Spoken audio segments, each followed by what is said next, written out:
5 bars Yeah, this way? yeah, Okay. those bars that since the January peak, you look at the January high, look at the February low, the next bar. Mm-hmm. Okay, that low was $64 going down. There you go. Look what's happened since. Up, down, up, down, up, down. So we've had constant selling, and now finally, a week ago, we punched through that low. Okay, so now that's where anybody who was hanging on looking at a stupid price chart and saying, if you take out that low, I'm gone. Okay. Well, they're now out. Okay. So you can assume that the last late coming non-investment grade investor is out of silver now, because he probably got in not at $50 or 35 or 25, which is our last buy signals, but got in at 100 or so. And so he had something handed to him. Okay. And now he's been stopped out. And so far it's been a week and a half, and we're still lingering just below that low. Don't be shocked if you get back above that prior set of lows, the February low and then the March low, which was 64 and 61 respectively. And that's it. We see 3 waves of selling here, and you can see it more clearly on momentum. But when you get 3 waves of upside or downside that are clear, very objective, you can see it here. 1, 2, 3. Okay. So you're saying here. Yeah, and the third one was very protracted. It took them a lot of arm wrestling to get it down there, a lot of months. Whereas the first 2 were like in 1 to 2 months, and then 3 or 4, and then it took a long time. So there was support on the way down. If you abort this breakage and get back above it, if you're a smart price guy, you'll say, shouldn't have done that. That was a bear trap. So you get back over 64 or 61, which is the March low, that second low there. Now, also, when we run momentum of this, we find that this low that took out the March low is not even anywhere close to generating the low momentum readings we had in March, meaning momentum is not confirming this new low on our long-term momentum charts or our intermediate charts even. And also, this break in silver did no damage to long-term momentum. Annual momentum, it's just a sharp drop. There was no structure, no uptrend line defined by 3 points, no floor defined by a couple points. It wasn't even close to a structure. In other words, it's just a sharp pullback in thin air. And we found that when you generate a major bear trend or a major bull trend, you break out over momentum structure first. And that momentum structure is usually very clear, much like that spread chart. You talk about clear, that's clear, okay? Yeah. No such breakage occurred in silver or gold in this break. It was entirely an intermediate trend momentum factor were broken. Things like weekly momentum, 3-month average momentum, 50-day momentum, not annual momentum, which is like measuring price versus the 3-year average or 36-month. So we regard this as a 3-wave corrective process with a low at 64, a low at 61, and now a low in the 56 level last week. Gold and silver correction is almost over. Micheal Oliver says this was just a 3-wave corrective process. The March low at $61 and the recent $56 low are bear traps. Momentum did not confirm the new lows. The real story is the miners. XAU spread is at 8% versus historical 25%. A decade-long base is about to break out. When it does, miners will explode. Financial sector is flashing 2007 warnings. The Fed will be forced to print. The bond crisis is coming. Gold and silver are heading to a new reality. Silver to $300 to $500. Gold to $8,500 plus. It took from January 75, as soon as it began trading in the U.S., to August of 76. And then it went up 8-fold. Yeah, and then after that, we just had this parabolic move. And then it had another drop, and it went sideways for a decade or so. And then in 2001 through 2011, it had another 8-fold move. Punch up a gold chart if you can, monthly, especially. Monthly? Going back to, let's say, 1975 to the present, but put it on a logarithmic scale. Put it on log scale. Okay, and boom. Okay. Now, you see 2 big surges there. The one from 70 through 75, That's an eightfold move, well, especially from the right here. Okay, yeah. Yeah, the 76 low was at 100.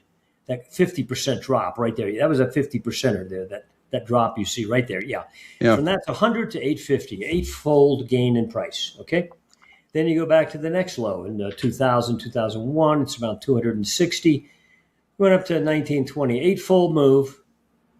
Different span of time, more years involved, but still an eightfold move. Okay, we're right now at a fourfold move, measuring from bear low. Yeah, from our recent bear low, we're only fourfold gain. So we're half as much gain in price on a percent basis as the two prior bull markets.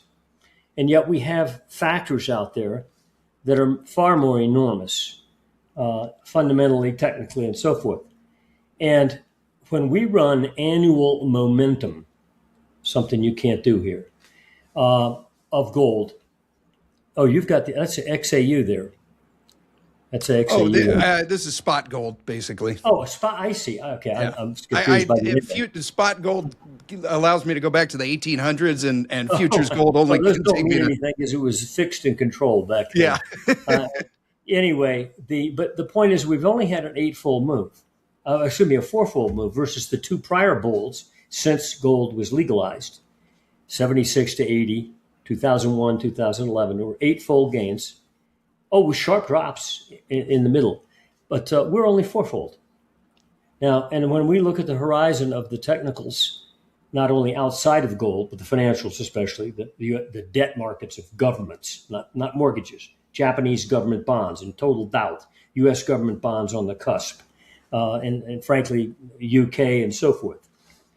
We have a crisis that, like Jamie Dimon has told us, 4 or 5 weeks ago. He says, we're facing a government bond crisis. We're going to have to deal with it.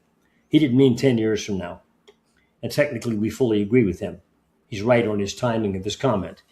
That's a problem the Fed can't ignore. It's not a mandate for them, but they must defend the house from burning down, okay? So, and they'll do whatever it takes, print, et cetera. Gold knows this. A lot of people complain about the miners being dogs compared to gold. If you go back 2 years and see where GDX or SIL was, silver miners, versus gold, they're up far more than gold, percent basis. Oh yeah, there's sharp downs, sharp ups, but they're up more on an investor basis, not a guy who's concerned about today or this week, this month. But from a longer term basis, they're gaining ground. Okay. So in our assessment, there is a stick of dynamite out there that is the biggest technical that probably I could ever find in the monetary metals. And it's this. It's not that we need a buy signal for gold, silver, or the miners. They already rendered that a couple years ago. In fact, we got bullish on gold in 2016 and haven't been altered since. But is the spread relationship between the undervalued miners versus gold. And when we plot that spread, and what I mean by a spread is we simply divide, let's say, the price of GDX into the price of an ounce of gold, plot it, express it as a percentage. It's what percent of gold, okay? Or XAU index. It goes back to the 1980s, for example. But there's the spread. Is that what you got there? Good. Okay. Yeah. That was like a daily or weekly. But when you run a monthly, we plot the closes, and there is a clear range. It's more than a decade wide. Imagine this is a price chart now, which it is, in effect, because you're dividing price into price, okay? Yeah. Here's an asset that used to be 7% the price of gold, and now it's down at less than 2% of the price of gold. And if you do XAU index, you'll find that it, back in the 1980s, using the same spread analysis, has the same type of technical pending breakout. Is that XAU? Okay. XAU. There we go. Okay, now XAU, you'll see for decades, the 1980s, 90s to 2000, there's a midline there. You've got at about 26%. You show it. You see that line? So it oscillated for decades on either side of being 25, 26% of the price of an ounce of gold. That was its home. Okay. That's the way miners were valued. They collapsed to a low in 2015, coincident with the bear market low in gold and silver and the miners, of 4%. Okay, now think about this. These are the guys that get it out of the ground, okay? You like gold, you like silver, well, you got to have the miners, okay? To take them from 26% mean, actually some highs up at 35% price of gold, to 4%, what do you think? It's going to go to zero? Okay. I mean, you like to buy low, sell high? Okay, well, this is called buying low. Since then, the miners have not gone any lower. They built a range, and they've approached the top of that range now 3 times. And when we plot GDX versus XAU, as you showed a while ago, it shows the same range. When you break out of that range, we argue that you're going to explode the miners, because you go back in history and study the up moves and the down moves in this spread relationship. When the miners gain value versus gold, it is always coincident with rising prices of gold and the miners. It just means that miners are gaining more. Okay.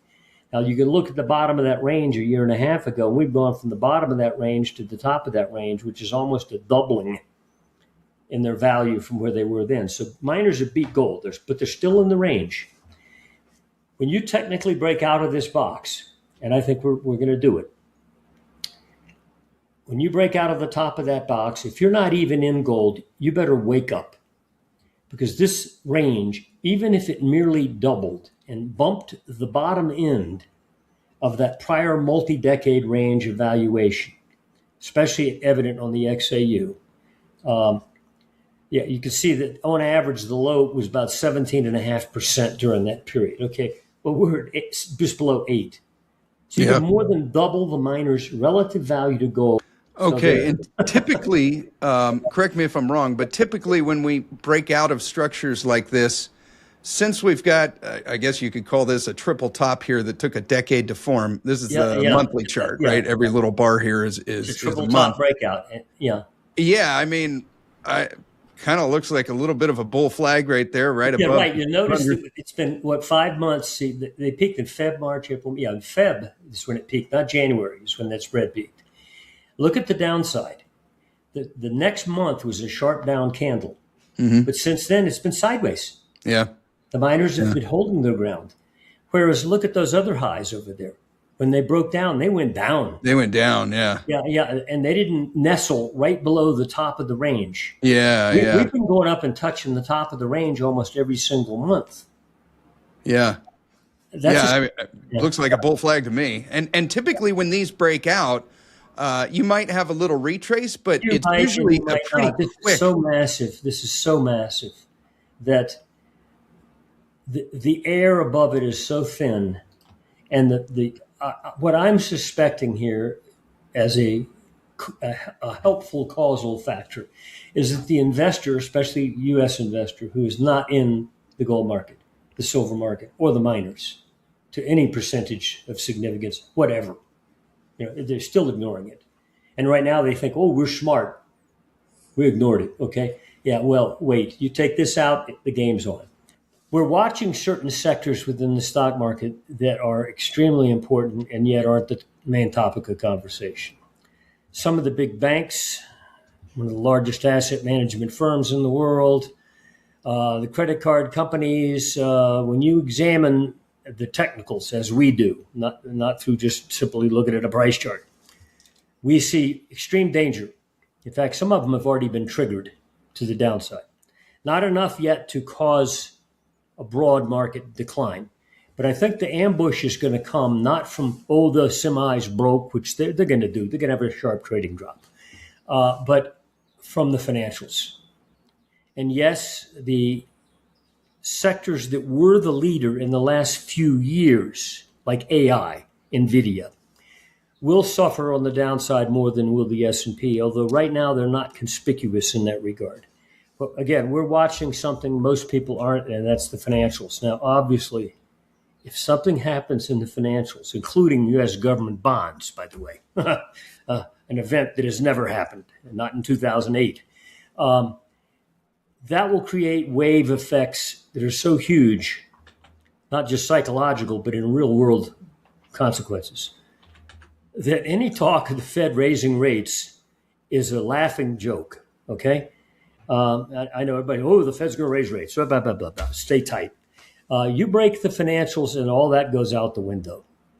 And I think we're on the cusp of seeing the evidence of that once we start to roll into next quarter. That is the explosive element underneath the monetary metals. I don't want to get too much into politics, and which is what is going on at the Fed, because after all, most of the guys on the Fed wanted to raise rates. They certainly didn't want to cut rates like Trump wanted, and so it's sort of political, okay. And so when Warsh walked through the door, they expected him to be a stoolie, for Trump. He's going to do what Trump wants, and so he couldn't come through the door and act like that. And so he acted the opposite, like, hey, I have my own integrity.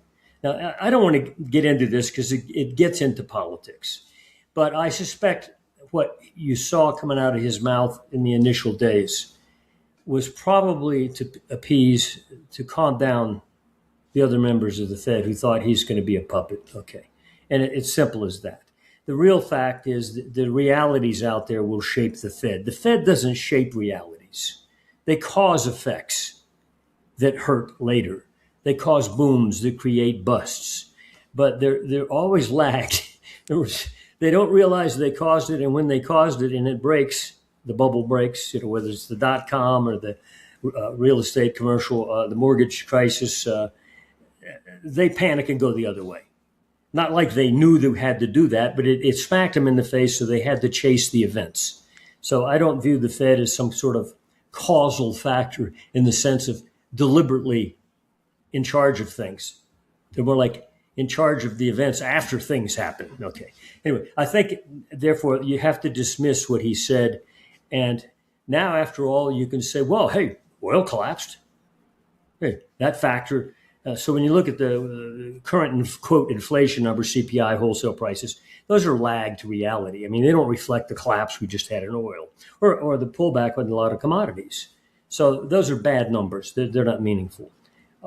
So he'll have probably softer inflation numbers coming up, and that will abate all the talk about, well, they're going to raise rates.